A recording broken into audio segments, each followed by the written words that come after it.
Hey everybody, how you doing? I'm Rusty Nelson and welcome. I'm talking to you from actually down here in the Villages. And as many of you already know, I am a storm chaser during the summer and I actually guide people chasing tornadoes. Yep, just like the movie Twister. During the summer in the Midwest. And this was my last year, but I come back from doing that and I run right into the hurricane thing. Now, I really don't go out and chase hurricanes, so to speak, because they're dirty, messy, and not a whole lot of fun unless you're just looking for damage stuff. But you're going to find out as we talk about this. In fact, I already got phone calls from people saying, oh, well, we probably don't have to worry about too much because the cone of, I call it the cone of confusion, is up north of us. And that's not true. In fact, it's not true at all. We have some other things to worry about here in the Villages, and I'm going to explain those.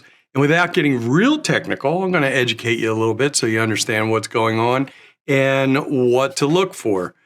This is going to be really casual. I'm going to run through it. And then also, I have all my batteries charged up, my drones charged up, counters are charged up. If you look behind me, normally you'll see my laptop sitting back there. That's not there because it's out in the truck. And I may be able to go broadcast live to you later if stuff kind of warrants it. I don't know whether it will or not.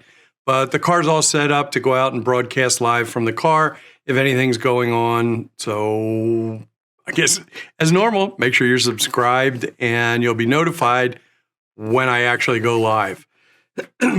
Let's talk about a few things really quick about hurricanes. And I'm not, like I said, I'm not going to make this technical.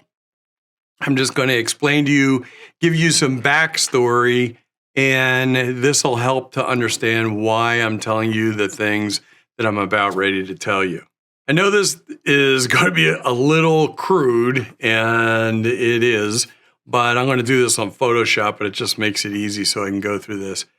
And we're going to take a look at a basic hurricane. Just so happens this is our hurricane today, and this is about midday or so. But I'll just move this arrow around so you can see what I'm talking about. But in a hurricane, this is the eye, and that's a definite formation for a hurricane. And off of the hurricane come these big, long rain bands that come out, and they can stretch for hundreds of miles, easy.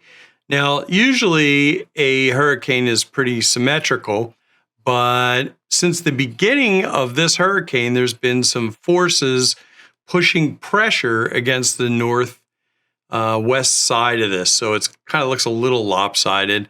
Usually you'll see these rain bands start coming out this way. You can see them starting to form out here. But let's do this. And what we're going to do is try to explain why the Villages is not out of trouble just because the basic cone, as I call it, the cone of confusion, is pointing this hurricane to come up to about this area, then start turning right and push out this way. And that's because there's different atmospheric pressures up in this area that are kind of steering it out to the northeast. Now, before all my meteorological friends out there start going crazy, I'm trying to make this extremely simple, so don't send me a bunch of emails telling me I don't know what the heck I'm talking about and that type of thing. We're just keeping this really basic. Now, I'm going to grab a pencil. And what we're going to do so that we can kind of explain why, like I said, the Villages is not out of it yet, just because it's up north. We're going to divide this up into quadrants. And we're going to make 4 quadrants right here. And we're going to assume, for the time being, but actually the way this is, that this hurricane is moving in a northerly direction at this point in time. And let's just, for sake of it, say it is moving, I don't think it is, but let's say it's moving at 20 miles an hour. And in comes the weather plane, and it flies through there, and that weather plane says that there are winds in this hurricane of 100 miles an hour. So it's kind of cooking along, getting up into that Cat 2, kind of thing, and it's moving along pretty good at 100 miles an hour. Here's the thing. This whole area up in here, they call the dirty side of the hurricane. And why is that? Well, there's a lot of instability up there. Plus that, if you are moving winds inside the hurricane at 100 miles an hour, and they're generally going this way, you can see they're kind of going around and spinning around like that. That means you have to add, as this thing's moving north, 20 miles an hour to this 100. So in reality, it's going 120 miles an hour on this side. And if it's moving in this direction, you're kind of subtracting 20. So it's really only moving 80 miles an hour. So you have a 40 mile an hour difference between the two sides. So this is considered the dirty side over here, so to speak. And you may hear it referred to that. But it's still, I'm not saying that it doesn't get more intense and faster winds as you move towards the center, but if you think about it, you're going to have accelerated winds over on this side. Now, if you look at these rain bands right through here and right through here, you're going to see little puffy things in there, like especially right here. We're going to talk about this for a second. Those are actual thunderstorms. And that's actually, I believe that's right around Marco Island, maybe, I think. And there is actually a tornado warning right there. So why do we start getting tornado warnings? The reason is because as that air mass moves over the ocean, it's really smooth, right? And it just kind of, I'm making this real basic. It just kind of scoots across because there's no friction or anything. Once it hits land, there's friction. So if you have winds that are moving along at 100 miles an hour and they're scooting across the ocean and all of a sudden they hit the land, it creates friction. And when you get that friction, it tends to slow that air down. To create tornadoes, you need some ingredients. And one of those is shear, wind shear. So you can create wind shear as you go upwards towards the sky in altitude. You can get so that it changes directions as you go up. And you can see how that would kind of create a spinning motion. Or you can do what is happening here as that column of that air is moving across at 100 miles an hour. And all of a sudden on the bottom, you drag it. It starts moving slower. That creates shear also. So that's one of the reasons why in these rain bands, let's go back to this. Right here where you see those thunderstorms, right? And you can see where they are. You start to get these tornado warnings. Most of the tornado warnings happen up in this area. And that's where we have accelerated winds, we have instability, and we start getting that shear. Well, if we take a look at this, since this is Idalia, right? Right in this area, right here, is the Villages. Now look at these rain bands as they're going north like this. They're heading right towards the Villages. And this is why I say we're not out of it yet. Now, if you think about it, as this hurricane goes north, right, it's going to shift directions right here. And it's going to start heading this way, right? And if the Villages is right here, look at what quadrant it's in. We end up hitting that area where tornadoes are greater, you have a greater chance, and you have those rain bands. Even though the eye is somewhere up in this area. I think that kind of explains that. Now we're going to take a look at another chart or a graphic that I have, and it kind of will start to explain exactly how this is going to go over and affect us in the Villages. Just to give you an idea, this is actually a current radar image. And in this image is superimposed these little green, red, and speckles you see in there are lightning flashes. And you can see where we talked about, up in that right-hand quadrant, right up in here, if you can see it, is that dirty area and where you're going to see a lot of instability. And along with that, we're going to see can actually come tornadoes. Now, if you look at this right now, it goes right up into the area of where the Villages is. First off, sorry about the advertisements, but like I said, we're just doing this kind of crude. And this is from pivotalweather.com in case you want to go there and go play around on there. But this is fairly current. I can scrub through this. And as you can see, this is basically a forecast of where the hurricane's going to go. As I progress through this, you can see these rain bands start to come up and approach the Villages. In fact, this is the Villages right here. If you go from this little blob of land right here to this little blob of land right there, right in the middle is the Villages. And you're going to see those rain bands pass right over. Now, what I can do with this, and we'll see whether we can do with this, is, like I said, so these are thunderstorms. This hasn't, the hurricane has not even come close yet to the coast, but I can actually go in, and if I go right here and I click over top of it, it gives me a look at what is supposedly going to happen from the surface up to the up to altitude. And I can actually kind of take a look at it, and that's how we forecast a lot of the things that are going to happen. This is the ratings for tornadoes.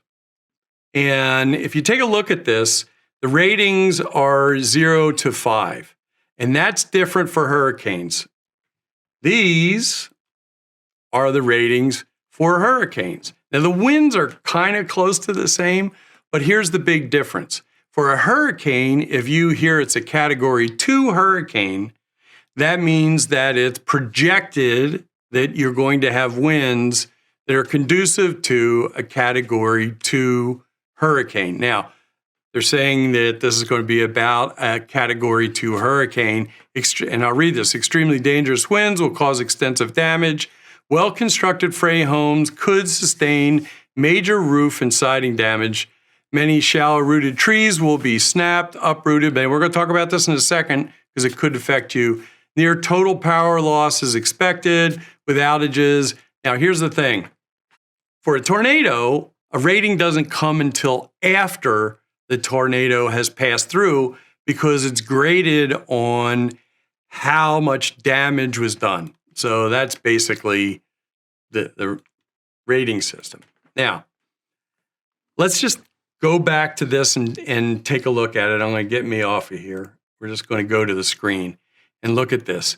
As this hurricane passes through, knowing that we are right here, right between these two areas, watch what happens when we get close to the eye of the hurricane, coming close to the coast. I'm going to leave it right. So we're going to leave it right there. All right.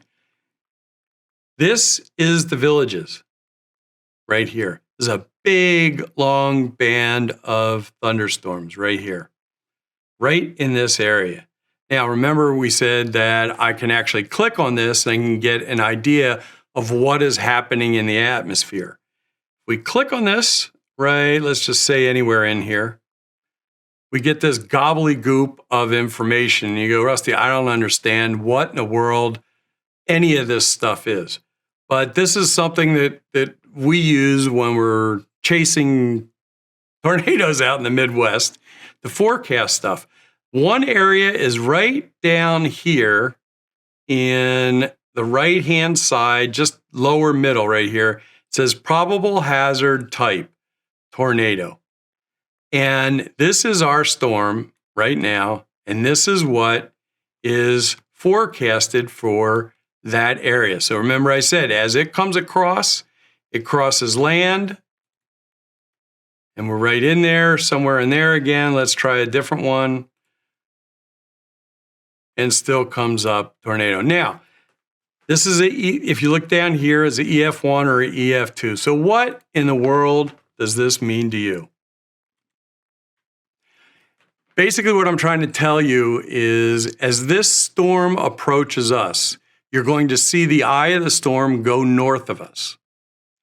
And as it goes in towards land, that top right quadrant, the dirty side, the side where you're going to see tornadic activity, is going to be passing or should be passing. You never know because these things wobble back and forth and atmospheric conditions change, is going to wobble and kind of move right around us. Need I say more? Now, chances are slim, they are weak, and they're very quick. But you're going to see, I can imagine, probably along these rain bands, you're going to see warnings for tornadoes. And that doesn't mean there's one out there. That just means the conditions are right. And it's probably going to be very quick because these storms are going to move through really quick. So what does this mean to all of us? Well, the villages, I'll call it the villages, the people closer to the God than we are, have already started to prepare for this. And if you take a look at this video, you'll get to see the pond that's back behind my house. You can see if you look on there, yesterday morning, this was pretty much full. Now they've really emptied a lot of it. Over on the golf courses, they've emptied a lot. The sprinklers were all fired up last night and going. So they're draining off a lot of this water. And if you looked at one of my shorts I said how the golf courses and everything are designed to take on water. Also, in neighborhoods, the streets, these ponds and everything else are designed to be lower than the homes. So they actually take off. Intersections, they take off and take on a lot of the water. So that's one thing. The other thing that is done, you'll notice, and this is for people that haven't lived here, because I know a lot of people are just moving in, especially down in Newell and stuff. The gates are gone. And you may be wondering why those gates are gone, the arms coming down, because they can become projectiles. They can get taken right off of there. And that thing flying around is not something you want to contend with. So let's just talk about really quick, what are some of the things that you can do? So now we know that just because the eye of the hurricane is passing north of us doesn't mean we're out of it. We're kind of in the tornado zone, and they're going to pop in and out. I'm guessing most likely we're going to see at least or hear of one. Unfortunately, this is coming through at night, a lot of this, so we may not see or hear a lot of this. Don't go crazy, or just live your life and just do some of the things that you've heard on the news to go do. But some things to think about are, I'm going to put it this way because it's my pet peeve, is you people that got these tchotchkes and birds and everything else in your yard, just think about it. If they're going out and taking all the arms off of these gates because they're afraid they're going to get torn off of there, those things that are in your yard, stuck in the ground, they can become projectiles too. Let's take a look at this again really quick, what the winds are. I'll bring this up. Let's go to the screen. And you can see a Cat 2, which this is supposed to come through at, is 96 to 110 miles an hour. If that comes to fruition, which I don't think it will, I'm guessing, I'll say it again, I'm guessing maybe we're going to be in for 60 mile an hour maybe. But when these thunderstorms pass through and these bands pass through, it's going to get pretty wild. So there are some things that you can do. And one of those things, I'm kind of moving things around over here. Just hang on a second. I'll get with you. One of those things that you can do is you can remove those lawn ornaments and remove any loose furniture. Remember, these glass top tables, you can pick them up with one hand even if they're in your lanai, they can possibly get blown away. I've seen people that actually take them and turn some of their tables over so there's no way the wind can get up underneath them. Me personally, I put my chairs and everything right inside my lanai door, and my table gets overturned on the back. Remember to charge all your batteries, your phone, and stuff like that. And if you don't have gas in your house, you may want to get your propane filled. Probably a little late for that now, but I did yesterday, got propane filled for my gas grill, because if the electricity goes out, you're going to lose the ability to use those electric ranges. Don't park your cars under trees. And the reason I say that is these palm fronds are going to take off. You can lose some trees, especially if you get one of these rain bands that just comes right through and goes all the way over the villages in your area. Those trees are going to, especially the new ones, are going to get loose, and they're going to come over. Unplug things that are in your house, electronics that you are not going to use. Like my washer and dryers are already unplugged. Those are fully electronic. My microwave is unplugged. Stuff like that. My one garage door opener is unplugged, so at least I have one that works. Things like that. Also, if you have the ability to put your car inside, put it inside. It is possible that we're going to have hail damage. And there's a bunch of other stuff, but that's about it. It's usually we're pretty safe on the interior. But like I said, you get one of those little tornadoes that spins up, they can mess up your day, can tear holes in your roof and everything else. So anyway, that's about it. Now, I don't think I really have that much. You can watch the Weather Channel. You can keep track of it. Try to remember that they're meteorologists. They wait for this stuff to happen. So sometimes they can get a little hyped up about stuff. I don't want to underestimate this, but just be wary, because a lot of the stuff they're talking about is on the coast. And because it's on the coast, the surge is what's really going to be a problem with this. For us out here, it's going to be some wind damage, lightning damage, and a possible tornadic activity. And that's about it. With that said, I am going to have my car geared up to ready to go out. I probably will have it set up so that I can live broadcast out of the car. Sometimes that gets fouled up depending on the communications, and I can't do it. But if I don't, I will literally be out there, and I may be out all night. Who knows? But I will try to broadcast live, so make sure that you are subscribed. I'm not really that good at it, so don't get mad. And don't get mad if I can't answer you, because I'm trying to get cameras going and keep myself safe. Anyway, if anything major changes between now and later tonight, maybe I'll put out another one, but I wouldn't get real wrapped around the axle with this one. Just kind of keep your head in the game a little bit. And if you feel you need to take cover, try to take cover inside of a room that is solid. I mean, in other words, not giant windows or where things can come through the window. I don't think we're going to be there, but just make sure you know where to go. If you're next door neighbor and you feel really bad, and your next door neighbor, if you have a stick house and they have a concrete house, you may want to go over there. Do not open up your garage doors when that wind is really, really, really howling just for the heck of it, because that's one of the causes for most people to lose a roof, because what happens is you get air pressure under there and that pushes up, and you'll even see sometimes the little hatch door comes open, vibrates around and stuff like that. But most of these newer homes down here, I don't know all the way but north, you'll see big steel bars that run all the way across the back of the garage.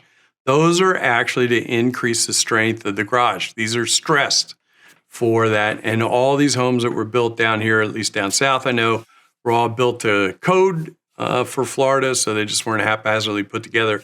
Whether it is cinder block, the new concrete, or the stick ones, they do have to meet a certain code.